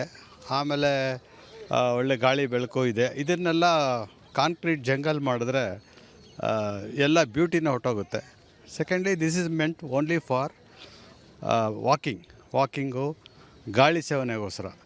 ಬಿಲ್ಡಿಂಗ್ಗಳೆಲ್ಲ ಮಾಡಿದ್ರೆ ಪ್ರಯೋಜನ ಆಗೋಲ್ಲ, ಚೆನ್ನಾಗಿರೋಲ್ಲ, ಅಟ್ಮಾಸ್ಫಿಯರ್ ಎಲ್ಲ ಹಾಳಾಗುತ್ತೆ. ಸೊ ನನ್ನ ಒಪಿನಿಯನ್ ಪ್ರಕಾರ ಇಲ್ಲಿ ಏನೂ ಮಾಡಬಾರ್ದು. ಆ್ಯಸ್ ಇಟ್ ಈಸ್ ಹಂಗೆ ಗಿಡ ಮರ ಬೆಳೆಸ್ಕೊಂಡು ಓಡಾಡ್ಕೊಂಡು ಇರಬೇಕು. ಈಗಲ್ಲ, ಮುಂದಿನ ತಲೆಮಾರದಲ್ಲೂ ಇದು ಹಾಗೇ ಇರಬೇಕು. ಇದು ಎಲ್ಲರೂ ಒಪಿನಿಯನು, ಒಬ್ರದ್ದು ಇಬ್ಬರದ್ದಲ್ಲ. ಇಲ್ಲಿ ಸಾವಿರಾರು ಜನ ಬರ್ತಾರೆ. ಅದೇನು ಡಿ ಕೆ ಶಿ ಇವನು CM ಹಾಳು ಮಾಡ್ತಾ ಇದ್ದಾನೋ ನಮ್ಗೆ ಅರ್ಥನೇ ಆಗಲ್ಲ. ಇಷ್ಟು CMಗಳಿದ್ರು ಯಾರೂ ಈ ಥರ ಮಾಡಲಿಲ್ಲ. ಇವ್ರಿಗೇನು ಬಂದಿದೆಯೋ ಗೊತ್ತಿಲ್ಲ. ನಾನು ಮುಂದ್ಗಡೆನೇ ಹೇಳ್ತೀನಿ ಆ CMಗೆ ಇದನ್ನು ಡ್ರಾಪ್ ಮಾಡಿ ದಯವಿಟ್ಟು. ಜನಗಳಿಗೆ ತೊಂದರೆ ಕೊಡಬೇಡಿ, ನೀವು ಉದ್ಧಾರ ಆಗಲ್ಲ, ನಿಮ್ಮ ಹೆಂಡತಿ ಮಕ್ಕಳು ಉದ್ಧಾರ ಆಗಲ್ಲ. ಇದು ನನ್ನ ಅಭಿಪ್ರಾಯ. ಈ ಒಂದು ಹೊಸ ರೀತಿಯಲ್ಲಿ ಲಾಲ್ಬಾಗ್ನ ಜಾಗವನ್ನು ಇದೀಗ ಕಬ್ಜಾ ಮಾಡಲು ಮುಂದಾಗಿದ್ದಾರೆ ಅನ್ನೋ ಆರೋಪವನ್ನು ಕೂಡ ಮಾಡ್ತಾ ಇರುವಂಥದ್ದು. ಇದೇ ಕಾರಣಕ್ಕಾಗಿ ಯಾವುದೇ ಕಾರಣ ಕೂಡ ಲಾಲ್ಬಾಗ್ ಅಥವಾ ಕಬ್ಬನ್ ಪಾರ್ಕ್ ಮಾತ್ರ ಅಲ್ಲ, ಬೆಂಗಳೂರಿನ ಯಾವುದೇ ರೀತಿಯ ಉದ್ಯಾನವನದ ಜಾಗವನ್ನು ಮೂಲಸೌಕರ್ಯಕ್ಕೋಸ್ಕರ ಬಳಕೆ ಮಾಡಬಾರ್ದು. ಈ ರೀತಿ ಮೂಲಸೌಕರ್ಯ ಬೇಕು, ಅದಕ್ಕೆ ಪರ್ಯಾಯವಾಗಿರುವಂತಹ ದಾರಿಯನ್ನು ಹುಡುಕಿ, ಅದು ಬಿಟ್ಟು ಇರುವಂತಹ ಗಾರ್ಡನ್ ಸಿಟಿಯ ಉದ್ಯಾನವನಕ್ಕೆ ಯಾಕೆ ನೀವು ಕೈ ಹಾಕ್ತೀರಿ ಅನ್ನೋ ಪ್ರಶ್ನೆಯನ್ನು ಕೂಡ ಇದೀಗ ಇಲ್ಲಿರುವಂತಹ ಜನಸಾಮಾನ್ಯರು ಮಾಡ್ತಾ ಇದ್ದಾರೆ. ಕ್ಯಾಮರಾ ಪರ್ಸನ್ ಲೋಹಿತ್ ಜೊತೆ ಸತ್ತಾರ್, ರಿಪಬ್ಲಿಕ್ ಕನ್ನಡ, ಬೆಂಗಳೂರು. MDH ಜನ ಮಸಾಲ. ಈಗ ಕಡಲೆ ಇರಲಿ, ಹಲಸಂಡೆ ಬೀಜ, ಕಪ್ಪು ಕಡಲೆ ಅಥವಾ ಬಿಳಿ ಕಡಲೆ, ಎಲ್ಲವೂ ಸ್ವಾದಿಷ್ಟವಾಗುತ್ತೆ. ಮುಂದಿನ ಸುದ್ದಿ ನೋಡೋಣ. ಬೆಂಗಳೂರಲ್ಲಿ ದೇಗುಲದ ಗಾಳಿ ಗೋಪುರಗಳನ್ನು ತೆರವು ಮಾಡುವಂತಹ ಆಲೋಚನೆಯಲ್ಲಿ ಸರ್ಕಾರ ಇದೆ ಅನ್ನೋದು. 40 ವರ್ಷಗಳ ಹಳೆಯ ಗಾಳಿ ಗೋಪುರವನ್ನು ತೆರವು ಮಾಡ್ತಾರೆ. ಮಹದೇವಪುರದ AECS ಲೇಔಟ್ನಲ್ಲಿ ಘಟನೆ. GBAನಿಂದ ಧ್ವಂಸ ಅಂಥೇಳಿ ಸ್ಥಳೀಯರು ಆರೋಪ ಮಾಡಿದ್ದಾರೆ. ಆಲ್ರೆಡಿ ತೆಗೆದಾಗಿದೆಯಂತೆ, ಸ್ಥಳೀಯರು ಆರೋಪ ಮಾಡಿದ್ದಾರೆ. GBA ಹೀಗೆ ಗಾಳಿ ಗೋಪುರವನ್ನು ತೆಗೆದುಹಾಕಿದ್ದಾರೆ. ಫುಟ್ಪಾತ್ ಮೇಲೆ ಇದ್ದ ಕಾರಣ ಧ್ವಂಸ ಮಾಡಿದ್ದಾರೆ ಅನ್ನುವ ಆರೋಪ ಕೇಳಿಬಂದಿದೆ. ಗಾಳಿ ಗೋಪುರ ಧ್ವಂಸವನ್ನು ಖಂಡಿಸಿ ಪ್ರತಿಭಟನೆ ಕೂಡ ಮಾಡಿದ್ದಾರೆ. ಕ್ಯಾಂಡಲನ್ನು ಹಿಡ್ಕೊಂಡು ಸ್ಥಳೀಯರು ಪ್ರತಿಭಟನೆಯನ್ನು ಮಾಡಿದ್ದಾರೆ. ಮುಂಜಾಗ್ರತಾ ಕ್ರಮವಾಗಿ ಪೊಲೀಸ್ ಭದ್ರತೆಯನ್ನು ಕೂಡ ಒದಗಿಸಲಾಗಿದೆ. ಸಹಜವಾಗಿ ಇಂಥ ವಿಚಾರಗಳಿಗೆಲ್ಲ GBA ಕೈ ಹಾಕಿದಾಗ ಅದು ಜನರಿಗೆ ಬಹುಶಃ ಅವ್ರನ್ನ ಕೆರಳಿಸ್ದಂಗೆ ಆಗುತ್ತೆ. ಫುಟ್ಪಾತ್ ಮೇಲೆ ದೇವಸ್ಥಾನದ ಗಾಳಿ ಗೋಪುರ ಇದೆ ಅಂಥೇಳಿ ಆ ಗಾಳಿ ಗೋಪುರವನ್ನು GBA ತೆರವು ಮಾಡಿದೆ ಅನ್ನೋದು ಗಂಭೀರ ಆರೋಪ. ಹಾರ್ಚ್, ದೇವಸ್ಥಾನಕ್ಕೆ ಹೋಗುವಂಥ ಹಾರ್ಚ್ ಇತ್ತಲ್ಲ, ಆ ಹೆಬ್ಬಾಗಿಲು ಅಂತ ಹೇಳ್ತೀವಲ್ಲ, ಅದು ಫುಟ್ಪಾತ್ನ ಮೇಲಿದೆ ಅಂಥೇಳಿ ಅದನ್ನು ಈಗ JCB ಮೂಲಕ ತೆರವು ಮಾಡಿದ್ದಾರೆ. ಇದೊಂದು ದೃಶ್ಯ ಈಗ ಎಲ್ಲ ಸಿಕ್ಕಾಪಟ್ಟೆ ವೈರಲ್ ಆಗ್ತಾ ಇದೆ. ಭಾರಿ ಆಕ್ರೋಶಕ್ಕೂ ಕೂಡ ಕಾರಣವಾಗಿದೆ. GBA ಎಲ್ಲೋ ಒಂದು ಕಡೆ ಎಡವಟ್ಟು ಮಾಡ್ಕೊಳ್ತಾ ಅನ್ನೋದು ಸಹಜವಾಗಿ ಈ ಪ್ರತಿಭಟನೆಗಳನ್ನೆಲ್ಲ ನೋಡಿದಾಗ ಅನಿಸುತ್ತೆ. ಇದು ಮಹದೇವಪುರದಲ್ಲಿ GBA ಧ್ವಂಸ ಮಾಡಿದೆ ಅಂತೇಳಿ ಸ್ಥಳೀಯರು ಆರೋಪ ಮಾಡ್ತಾ ಇರುವಂಥ ಆ ಗಾಳಿ ಗೋಪುರ ತೆರವು ಮಾಡ್ತಾ ಇರುವಂಥ ದೃಶ್ಯ.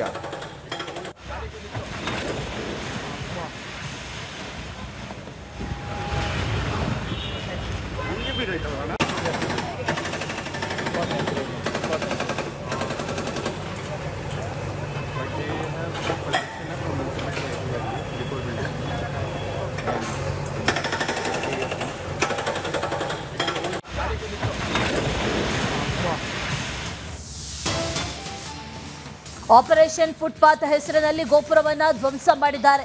GBA ವಿರುದ್ಧ ಈಗ ಹಿಂದೂ ಕಾರ್ಯಕರ್ತರು ಸಿಡಿದೆದ್ದಿದ್ದಾರೆ. ಆಪರೇಷನ್ ಫುಟ್ಪಾತ್ ಅನ್ನುವಂತಹ ಹೆಸರು ಅಥವಾ ಈ ಕಾರ್ಯಾಚರಣೆ ಬರೀ ದೇಗುಲಗಷ್ಟೇನಾ, ಮಂದಿರಕ್ಕೊಂದು ಮಸೀದಿಗೊಂದು ನ್ಯಾಯನ ಹಾಗಾದ್ರೆ ಅಂತ ಪ್ರಶ್ನೆ ಮಾಡ್ತಿದ್ದಾರೆ. ನಾವೇನು ಪಾಕಿಸ್ತಾನದಲ್ಲಿದ್ದೇವಾ ಅಂತ ಆಕ್ರೋಶವನ್ನು ವ್ಯಕ್ತಪಡಿಸಿದ್ದಾರೆ. ಹಿಂದೂಗಳ ಭಾವನೆಗಳ ಜೊತೆ ಆಟ ಆಡಬೇಡಿ ಅಂತ ಎಚ್ಚರಿಕೆಯನ್ನು ಕೂಡ ಕೊಟ್ಟಿದ್ದಾರೆ. ಸರ್ಕಾರದ ವಿರುದ್ಧ ಹಿಂದೂ ಸಂಘಟನೆಗಳು ಸಿಡಿದೆದ್ದಿದೆ. ಮಂದಿರಕ್ಕೊಂದು ಮಸೀದಿಗೊಂದು ನ್ಯಾಯನ ಹಾಗಾದ್ರೆ ಅನೇಕ ಮಸೀದಿಗಳು ಅದರ ಈ ಗೋಪುರಗಳಾಗಿರ್ಬೋದು ಅಥವಾ ಬಾಗಿಲುಗಳಾಗಿರ್ಬೋದು, ಎಂಟ್ರೆನ್ಸ್ ಆಗಿರ್ಬೋದು, ಇದು ರಸ್ತೆಗೆ ಪಕ್ಕದಲ್ಲೇ ಇರುತ್ತೆ ಅಥವಾ ಈ ಫುಟ್ಪಾತ್ ಮೇಲೆ ಇರುತ್ತೆ, ಅದನ್ನು ಕೂಡ ಕೆಡವುತ್ತೀರಾ ಹಾಗಾದ್ರೆ ಅನ್ನುವಂಥ ಪ್ರಶ್ನೆಯನ್ನು ಈಗ ಹಿಂದೂ ಕಾರ್ಯಕರ್ತರು ಮಾಡ್ತಾ ಇರೋದು. ಹಿಂದೂಗಳ ಭಾವನೆಗಳ ಜೊತೆ ಆಟ ಆಡಬೇಡಿ ಅಂತ ಎಚ್ಚರಿಕೆ ಕೂಡ ಕೊಟ್ಟಿದ್ದಾರೆ. ಇದೇ ವಿಚಾರಕ್ಕೆ ಸಂಬಂಧಪಟ್ಟಂತೆ ಡೀಟೇಲ್ಸ್ ಅನ್ನ ಕೊಡ್ತಾರೆ ನಮ್ಮ ಪ್ರತಿನಿಧಿ ಸತ್ತಾರ್. ಸ್ಥಳದಿಂದ ನೇರ ಸಂಪರ್ಕದಲ್ಲಿ ಜಾಯಿನ್ ಆಗಿದ್ದಾರೆ. ಸತ್ತಾರ್, ಈ ಗೋಪುರ ಧ್ವಂಸ ಮಾಡಿರುವಂತಹ ವಿಚಾರ ಈಗ ಮತ್ತೊಂದು ಧರ್ಮ ದಂಗಲ್ಗೆ ಕಾರಣ ಆಗುತ್ತಾ ಅನ್ನುವಂಥ ಪ್ರಶ್ನೆ. ಇಲ್ಲಿ ಫುಟ್ಪಾತ್ ಮೇಲೆ ಇತ್ತು ಅನ್ನುವಂಥ ಕಾರಣವನ್ನ GBA ಹೇಳ್ತಾ ಇದೆ. ಅಸಲಿಗೆ ಅಲ್ಲಿರುವಂಥ ಸ್ಥಳೀಯರು ಏನು ಹೇಳ್ತಾರೆ, ಡೀಟೇಲ್ಸ್ ಏನಿದೆ ಅದ್ರ ಬಗ್ಗೆ?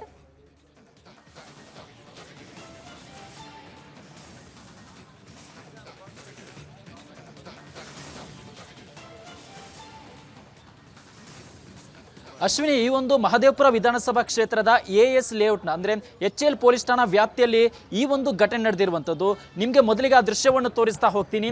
ಫುಟ್ಪಾತ್ ಮೇಲಿದೆ ಅನ್ನೋ ಏಕೈಕ ಕಾರಣ ಕೊಟ್ಟು ಈ ರೀತಿಯಲ್ಲಿ ಡೆಮೋಲಿಷನ್ ಮಾಡಿರುವಂತಹ ಆರೋಪ ಇರುವಂಥದ್ದು. ಯಾವಾಗ ಡೆಮೋಲಿಷನ್ ಆಯಿತು, ಈ ಬೆನ್ನಲ್ಲೇ ಸ್ಥಳೀಯರು ಅದ್ರ ಕೂಡ ಈ ಒಂದು ದೇವಸ್ಥಾನದ ಭಕ್ತಾದಿಗಳು ಕೂಡ ಆಕ್ರೋಶವನ್ನು ಕೂಡ ಹೊರಹಾಕ್ತಾ ಇದ್ದಾರೆ. ಈ ಹಿನ್ನೆಲೆ ನಿನ್ನೆ ರಾತ್ರಿ ಕ್ಯಾಂಡಲ್ ಮಾರ್ಚ್ ಮಾಡಿದಂಥ ಸಂದರ್ಭದಲ್ಲಿ ಯಾವುದೇ ರೀತಿ ಅಹಿತಕರ ಘಟನೆ ಆಗಬಾರ್ದು ಅನ್ನೋ ಕಾರಣಕ್ಕಾಗಿ HL ಪೊಲೀಸರು ಬಿಗಿ ಭದ್ರತೆಯನ್ನು ಕೂಡ ಕೈಗೊಂಡಿದ್ದರು. ಮೊದಲಿಗೆ ಇಲ್ಲಿರುವಂತಹ ಭಕ್ತಾದಿಗಳನ್ನು ಕೂಡ ಮಾತನಾಡಿಸ್ಕೊಂಡು ಹೋಗ್ತೀನಿ. ಸರ್, ಇದು ಎಷ್ಟು ವರ್ಷದ ಹಳೆಯ ದೇವಸ್ಥಾನ? ನಿಮಗಿದು ಮುಂಚಿತವಾಗಿ ಗಮನಕ್ಕಿತ್ತ? ಸರ್, ಇದು ಡೆಮಾಲಿಷನು ನಮ್ಮ ಮುಂಚಿತವಾಗಿ ಗಮನದಲ್ಲಿಲ್ಲ. ಇದು 40 ವರ್ಷದ ಹಿಂದಿನ ದೇವಸ್ಥಾನ. ಇದು BDA ಅಪ್ರೂವ್ಡ್ ಲೇಔಟು. ಅಂದಿನಿಂದ ಇಂದಿನ ತನಕನೂ ಈ ದೇವಸ್ಥಾನ ಇದೆ. ಈ ರಾಜಗೋಪುರ ಕಟ್ಟಿ ನಾವು 32ರಿಂದ 33 ವರ್ಷಗಳು ಕಳೆದಿದೆ. ಇವತ್ತಿನ ತನಕ ಯಾರೂ ನಮಗೆ ಅಬ್ಜೆಕ್ಷನ್ಸ್ ಮಾಡಿರಲಿಲ್ಲ. ನಮ್ಮ ಸನಾತನ ಧರ್ಮ ನಡ್ಕೊಂಡು ಹೋಗ್ತಾನೇ ಇತ್ತು. ಆದರೆ ಸುವೋಮೋಟೋ ಕೇಸ್ ತೊಗೊಂಡು ಈ GBA ಅಥಾರಿಟೀಸ್ಗಳು ಕಳ್ಳರ ರೀತಿ ರಾತ್ರಿ 12 ಗಂಟೆಗೆ ಬಂದು ಶುಕ್ರವಾರ ರಾತ್ರಿ ಇದೆ. ಯಾಕೆಂದರೆ ಶನಿವಾರ 4th ಸ್ಯಾಟರ್ಡೇ, ನೆಕ್ಸ್ಟ್ ಸಂಡೇ ಇದೆ. ಜನಗಳು ಯಾರೂ ಸೇರಲ್ಲ, ಮತ್ತು ಯಾರು ಅವರು ಎದುರುಗಡೆ ಸಿಗೋದಿಲ್ಲ ಅನ್ನೋ ಒಂದು ಕಾರಣ ಇಟ್ಕೊಂಡು ತಲೆ ಒಳಗೆ ಈ ಥರ ಕೆಟ್ಟ ಕೆಲಸ ಮಾಡಿದ್ದಾರೆ. ರೈಟಾ ಸರ್? ಈ ದೇವಸ್ಥಾನ ನಮಗೆ ಅವತ್ತಿನಿಂದನೂ ಇವತ್ತಿನ ತನಕ ನಮ್ಮ ಮನಸ್ಸಿನಲ್ಲಿ ಎಮೋಷನಲ್ ಟಚ್ ಇದೆ. ಸನಾತನ ಧರ್ಮಕ್ಕೆ ಕೈ ಇಟ್ಟಿದ್ದಾರೆ.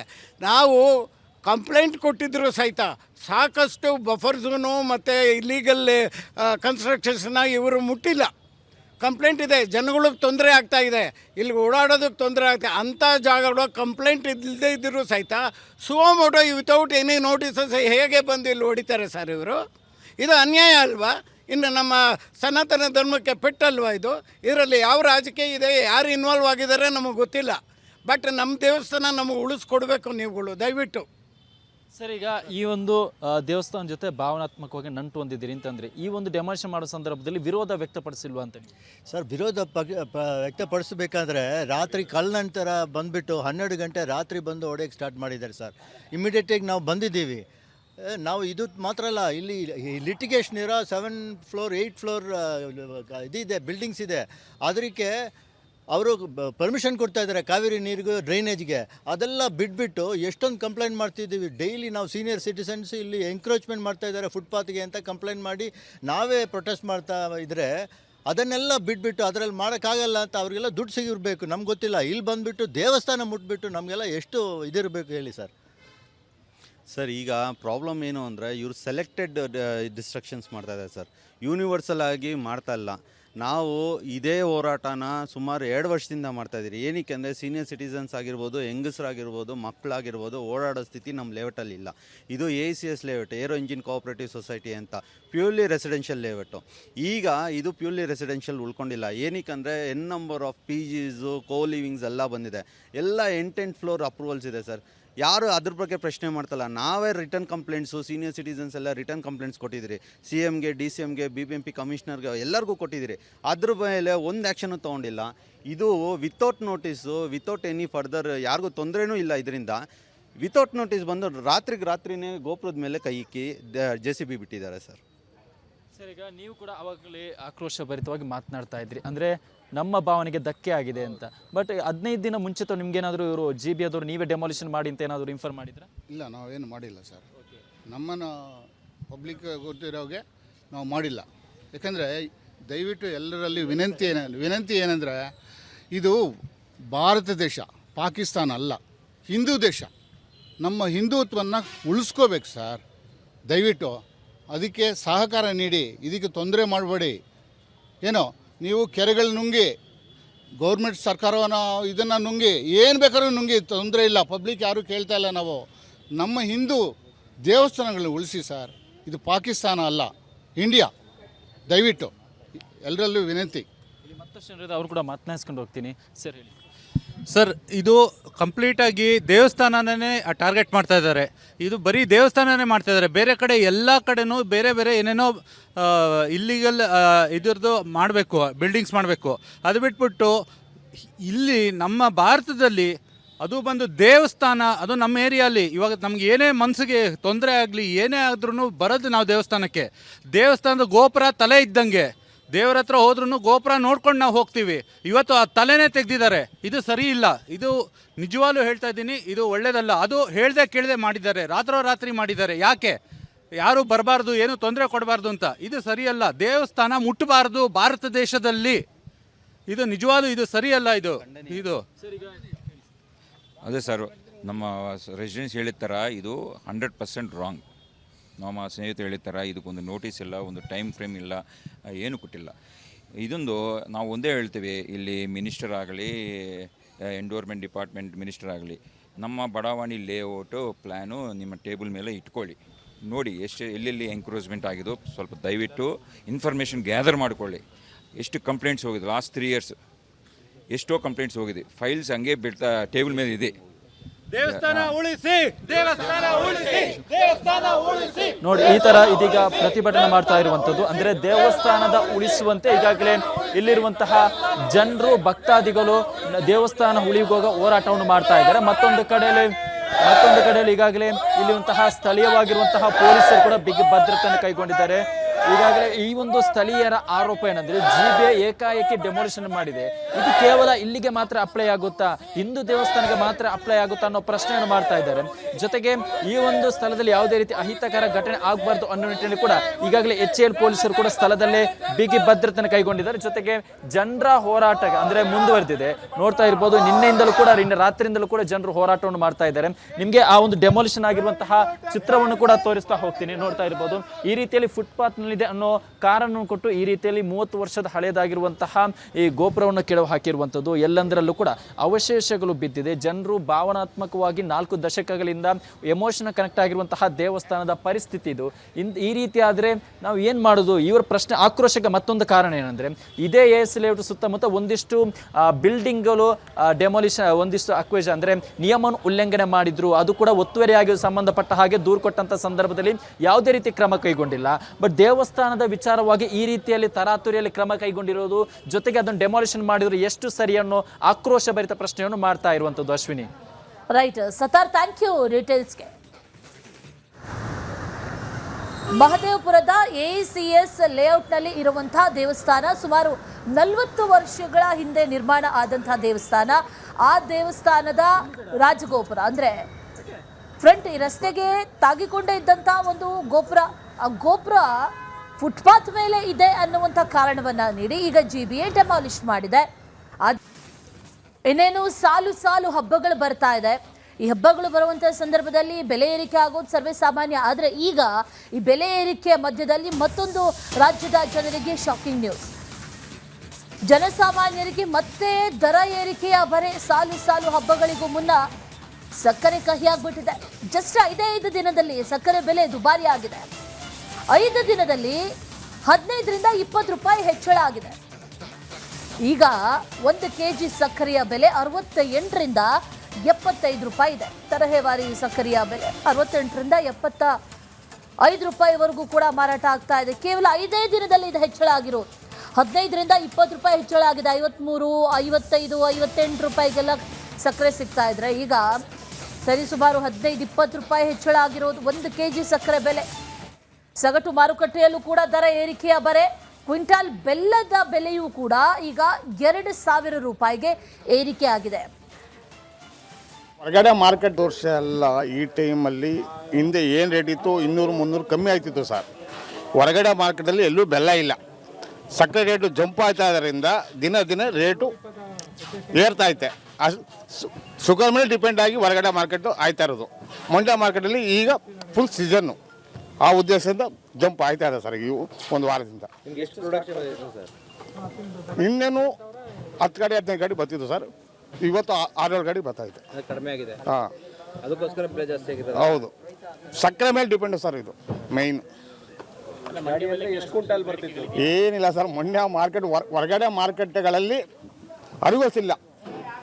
ಆ ಕಡೆಯಿಂದ ನಾವು ಈ ಸುಮಾರು 35 ವರ್ಷದಿಂದ 10 ವರ್ಷದಿಂದ ಗುಜರಾತ್ ಮಹಾರಾಷ್ಟ್ರಕ್ಕೆ ಯಾವುದು ಬೆಲೆ ಹೋಯ್ತಿರಲಿಲ್ಲ. ಈ ವರ್ಷ ಹೋಯ್ತಾ ಇದೆ. ಅದು ಮೈನ್ ಇಂಪಾರ್ಟೆಂಟು. ಹೊರಗಡೆ ಅರಿವಸಿಲ್ಲ, ಮಂಡ್ಯ ಮಾರ್ಕೆಟ್ಗೆ ಬೆಲೆ ಬಂದೈತೆ. ಒಂದು ಲಾರಿ ಅಂದರೆ ಎಷ್ಟು ಇರುತ್ತೆ ಕ್ವಿಂಟಾಲ್ ಸರ್? 10 ಟನ್ ಇರ್ತದೆ, 15 ಟನ್ ಇರ್ತದೆ, 25 ಟನ್ ಇರ್ತದೆ, 30 ಟನ್ ಇರ್ತದೆ. ಈಗ ಗಾಡಿ ಮೇಲೆ ಡಿಪೆಂಡ್. ನಾವು ರಾಜಸ್ಥಾನ ಗಾಡಿಗಳು ನೋಡಿ 10 ವರ್ಷ ಆಗಿತ್ತು. ಈ ವರ್ಷ ಅದು ನೋಡ್ತಾ ಇದ್ದೀವಿ. ಇದರಿಂದ ಖುಷಿ ಇದೆಯಾ ಅಂತೇಳಿ? ಆಯ್ತು ಸರ್, ಖುಷಿ ಎಲ್ಕ ರೈತರಿಗೂ ಐತೆ, ವ್ಯಾಪಾರಸ್ಥರಿಗೂ ಎಲ್ಕ ಖುಷಿ ಆಯ್ತು. ಪ್ರೊಡಕ್ಷನ್ನು ಕಮ್ಮಿ ಆಗಿದೆ. ಈಗ ಹಿಂದೆ 1000 ಗಾಣಗಳು ಇರ್ತಿದ್ದೋ, ಈಗ 100 ಗಾಣಕ್ಕೆ ಬಂದು ನಿಂತದೆ. ಆಮೇಲೆ ಸಕ್ಕರೆ ರೇಟು ಜಾಸ್ತಿ ಆಗಿರೋದ್ರಿಂದ ಈಗ ಪ್ರೊಡಕ್ಷನ್ ಆಗಿದೆ. 2008ರಲ್ಲಿ ಇದೇ ರೀತಿಯಾಗಿತ್ತು. 2000 ಒಳಗಿತ್ತು. 2008ರಲ್ಲಿ 2000 ಮೇಲೆ ಬಂತು ಬೆಲ್ಲ. 2002, 2.5 2,800 ಹಿಂಗಾಯಿತು. ಈ ಸಾರಿ 4,000 ಮೇಲೆ ಈ ಸಾರಿ ಬಂದಿದೆ. ಪ್ರೊಡಕ್ಷನ್ ಕಮ್ಮಿ ಇದೆ, ಸಕ್ಕರೆ ರೇಟು ಜಾಸ್ತಿ ಇದೆ. ಸಕ್ಕರೆ ರೇಟು ಇಳಿಕೆ ಆದರೆ ಸ್ವಲ್ಪ ಡೌನ್ ಆಗ್ಬೋದು. ಅದು ಗೊತ್ತಿಲ್ಲ ಯಾವ ಥರ ಏನಾಗಿದೆ ಅಂತ ಗೊತ್ತಿಲ್ಲ. ಅದು ಆ ಥರ ಸಕ್ಕರೆದು ಇದು ಇದೇ ರೀತಿ ಸಕ್ಕರೆ ಡೌನ್ ಆದರೂ ಮಾತ್ರ ಬೆಲ್ಲನೂ ಡೌನ್ ಆಯ್ತು. ಸಕ್ಕರೆ ಮೇಲೆ ಡಿಪೆಂಡ್ ಆಗಿರೋದು. ಆಮೇಲೆ ಇಳುವರಿ ಕಮ್ಮಿ ಇದೆ, ಮಳೆ ನೀರು ಇರಲಿಲ್ಲ. ಗಂಟು ಕಟ್ಟಿಕೋ ಲವಂಗ, ಹಸಿರು ಏಲಕ್ಕಿಯಿಂದ ತುಂಬಿದ MDH D+ ಮಸಾಲೆ.